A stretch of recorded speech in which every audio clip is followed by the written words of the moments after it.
அனைவருக்கும் மக்கள் மருத்துவத்தின் அன்பு கலந்த வாழ்த்துக்கள். ஒரு கேள்வி, ஜாகிங் போறது நல்லதா வாக்கிங் பண்றது நல்லதா அப்படின்னு கேக்குறாங்க. என்ன காரணம்னா, இப்போ கொஞ்சம் முதியவர்களா இருந்தா அப்படின்னாக்க அது வாக்கிங் தான் பெரும்பாலும் போவாங்க. ஏன்னா ஜாகிங் பண்ண முடியாது, அவங்களுக்கு விருப்பம் இருக்காது. இளவட்ட பசங்களோ பொம்பளை பிள்ளைங்களா ஜாகிங் பண்ண விருப்பப்படுவாங்க, நடக்கிறது அவங்களுக்கு பெரும்பாலும் பிடிக்காது.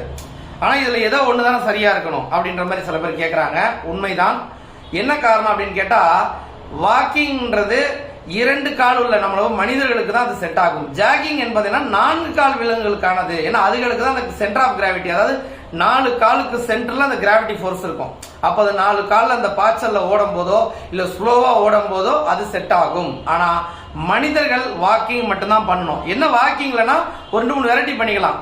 உதாரணமா ஸ்லோ வாக்கிங் பண்ணலாம், இல்ல மீடியம் ஸ்பீடு, இல்ல ஓவர் ஸ்பீடு, அந்த மாதிரி கொஞ்சம் வாக்கிங் வேணா இன்க்ரீஸ் பண்ணலாம் ஒழிய ஜாகிங் பண்றது என்பது உடல் ஆரோக்கியத்தை கெடுத்துரும். இன்னும் குறிப்பா சொல்லணும்னா மூட்டு சம்பந்தப்பட்ட பிரச்சனைகள் வரதுக்கு நிறைய வாய்ப்புகள் இருக்கு. அப்ப பண்ணவே கூடாதா? அப்ப ரன்னிங்லாம் போறாங்களே, ஸ்போர்ட்ஸ் மேன்லாம் அத்லெட்ஸ் எல்லாம் பண்றாங்களே, அது அவங்களுடைய ப்ரொஃபஷனல். அவங்க 100 மீட்டர்ஸ் 200 மீட்டர்ஸ் மாரத்தான் இந்த மாதிரி போறாங்கன்னா அவங்க ப்ரொஃபஷனலா பண்றவங்க. நார்மலா ஹெல்த் இஷ்யூஸ் வராம நான் ஆரோக்கியத்துக்காக மட்டும்தான் செய்யறேன் அப்படின்னு நம்ம நினைச்சோம்னா ஜாகிங் வேண்டாம், வாக்கிங் பண்ணுங்க.